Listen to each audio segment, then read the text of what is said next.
Alors mes amis, allons à la découverte de ce robot Yard Care V100. Donc c'est un petit robot qui est vraiment compact, très léger, il doit peser à peine, même pas une dizaine de kilos, et pas très encombrant, avec une largeur d'environ 25 cm et 50 cm de profondeur. Il est vraiment pratique et très mignon d'ailleurs, je trouve, avec ce gris anthracite, vraiment très sympathique. Il a deux roues crantées, donc on peut les voir de chaque côté. Donc ces roues crantées sont vraiment pratiques pour pouvoir circuler, se déplacer sur une pelouse, même avec de la terre un peu boueuse, un peu gadou. Chez moi, il n'y a pas eu de souci. Après une forte pluie, il a fonctionné parfaitement. Vous avez à l'avant, juste ici, un bumper. Donc ça, c'est l'un des premiers capteurs. Donc c'est un capteur d'obstacle. Dès lors qu'il sent un obstacle, il fait tout de suite marche arrière. À l'avant, très simple. Alors vous avez la caméra, donc c'est la principal capteur. La caméra qui va venir justement, qui est bourrée d'intelligence artificielle. C'est elle qui va permettre au robot de pouvoir se déplacer, détecter des obstacles en avance et lui permettre de se déplacer sur un terrain pour reconnaître l'endroit où il est déjà passé ou pas encore passé. Donc c'est la caméra, c'est le capteur principal. Sont vraiment les yeux de ce robot, si je peux me permettre, qui vont lui permettre de pouvoir se déplacer, bourré d'IA. Et voilà, c'est grâce à ce petite caméra à l'avant qui va permettre vraiment de pouvoir tondre la pelouse en toute efficacité. Donc là, au niveau du haut, concrètement, très simple mais efficace. Vous avez deux petits capteurs pluie. Donc là, bien entendu, la tondeuse, elle est IP65, elle résiste à l'eau. Ne l'utilisez pas sous la pluie, hein, mais bon, elle peut résister à un début de pluie ou à une éclaboussure d'eau sans aucun problème. Au-dessus, vous avez ce qui permet de pouvoir contrôler justement la taille de la tonte de l'herbe.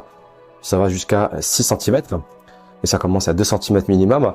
Vous avez ici le bouton stop arrêt d'urgence qui est indispensable sur ce type d'équipement. Et là vous avez petit panel de contrôle qui est vraiment très simple à l'image de ce robot. Ok, vous avez deux types de tonte, donc tonte automatique où le robot va se déplacer partout sur votre pelouse, ou en ferme circulaire comme ça, pouvoir justement faire votre tonte de manière circulaire. Et là vous avez le bouton on-off, vous avez trois petits voyants au niveau de batterie, danger ou mode circulaire pour la tonte. Mes amis, à l'arrière vous avez la batterie qui est logée juste ici dans ce petit rangement. Ça me fait penser un peu aux batteries des tondeuses, des grandes tondeuses à gazon ou bien des équipements robotiques. Voilà, c'est une batterie de 18 volts avec une capacité, une autonomie de 4000 mAh. Donc moi avec une batterie comme ça, ça me dure quasiment 2h30 et ça tourne complètement mon jardin de 150 mètres carrés. Alors pour pouvoir mettre la batterie à l'intérieur, c'est vraiment très simple. Pour relever le clap à l'arrière, vous l'insérez ainsi, hop, vous la verrouillez, voilà, et vous refermez le clapet. La batterie est insérée. Elle est fournie qu'une seule batterie pour en acheter une ou deux pour avoir justement plus d'autonomie et moins galérer sur les recharges. Voilà les amis, le chargeur qui est très simple, on dirait un chargeur de visseuse ou très simple, à l'image vraiment de cette tondeuse. Donc charger c'est vraiment pas très compliqué, on clipse à l'intérieur et puis ça recharge la batterie.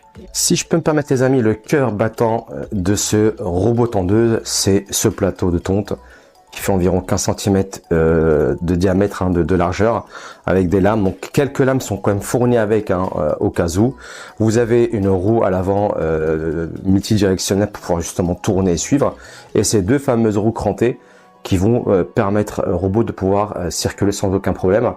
Donc le plateau est fixe, lui, n'est pas doté d'un système de suspension comme on peut voir sur certains robots. Après pour un robot à moins de 400 €, on va pas demander plus. Et ce fameux bumper à l'avant qui permet justement, par contre celui-ci est doté de suspension, qui permet justement de détecter d'éventuels obstacles. Voilà, un robot très simple, mais vous allez voir, très efficace. Voilà, on va tester cette tondeuse. Donc je l'ai placée, la batterie est bien placée, elle est rechargée à 100%. Alors pour la démarrer, c'est vraiment très simple. Là je la recule un petit peu. Vous appuyez sur le bouton on. Moi je choisis la tonte aléatoire. Il faut mettre OK, vous avez un bip de confirmation. Et là, elle va commencer la tonte. Donc dans un premier temps, elle va commencer à tourner sur elle-même, se repérer dans l'espace avec la caméra qui est embarquée à l'avant. Et là, bip qui indique que les lames sont enclenchées. Donc on n'entend vraiment pas. Voilà. Donc là, honnêtement, on l'entend à peine cette tondeuse quand elle fonctionne. C'est pas vraiment quelque chose de très bruyant. Voilà. Donc là, elle est en train vraiment de repérer un peu son environnement. Et puis dès qu'elle est OK, elle se lance tout de suite dans la tonte. voilà. Donc elle tourne, elle se cherche. Donc vous avez vu le bumper, dès qu'il a détecté ma petite marche qui est juste là, il a fait marche arrière. Donc après on fera un test bien entendu d'évitement d'obstacles, voir un peu comment on réagit. Mais là je vais la laisser travailler tranquillement et vous verrez ensuite le résultat.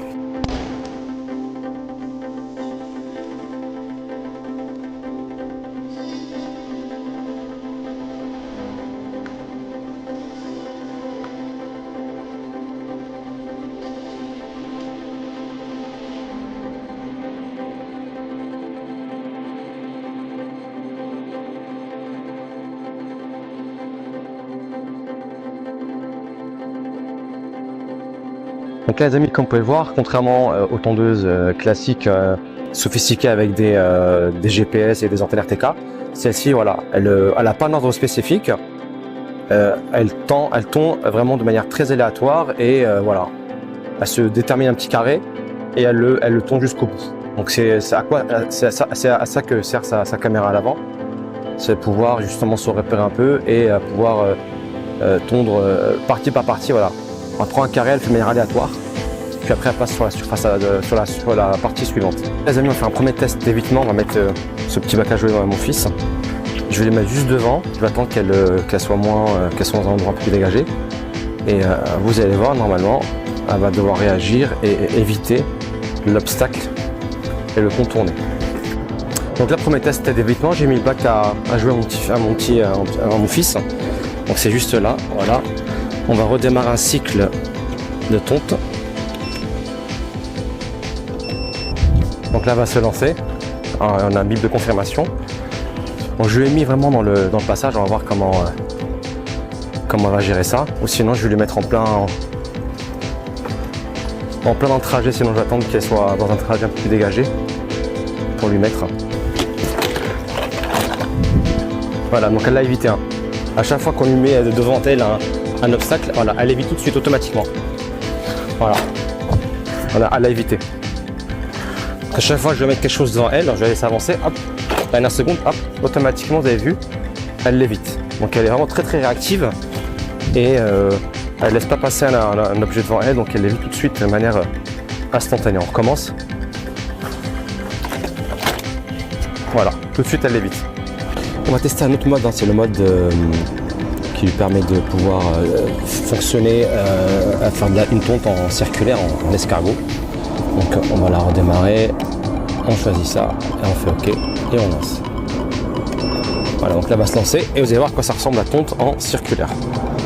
Donc là, elle fait plusieurs tours sur elle-même, et petit à petit, le cercle va s'agrandir.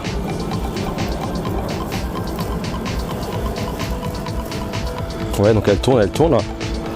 Voilà, il n'y a qu'une roue qui fonctionne, l'autre se relâche un tout petit peu pour décaler le cercle et l'agrandir. Donc au fur et à mesure, elle va agrandir le cercle et prendre la largeur du terrain. Donc ouais, mes chers amis, vous avez vu, donc elle a tondu toute cette partie-là. Vous pouvez voir maintenant. Donc, ça s'est arrêté juste là, donc toute cette partie-là, on ne met pas 10 minutes. Il y a à peu près 25 mètres carrés. Ça a été fait en même pas 10 minutes. Donc il y a toute cette partie-là encore qui doit le faire. Bien entendu, la vidéo serait très très très longue si je devais filmer l'ensemble du processus, mais voilà, pour que vous puissiez avoir un aperçu, sans RTK, sans rien du tout. Elle fonctionne vraiment très très bien. Voilà. Elle fait pas du tout de bruit, très peu. Voilà, que très peu, on entend les lames tourner. Mais voilà, c'est encore une fois, c'est efficace, c'est petit, c'est discret. Et sans complication d'utilisation, sans problème de géolocalisation ou d'antenne qui ne fonctionne pas.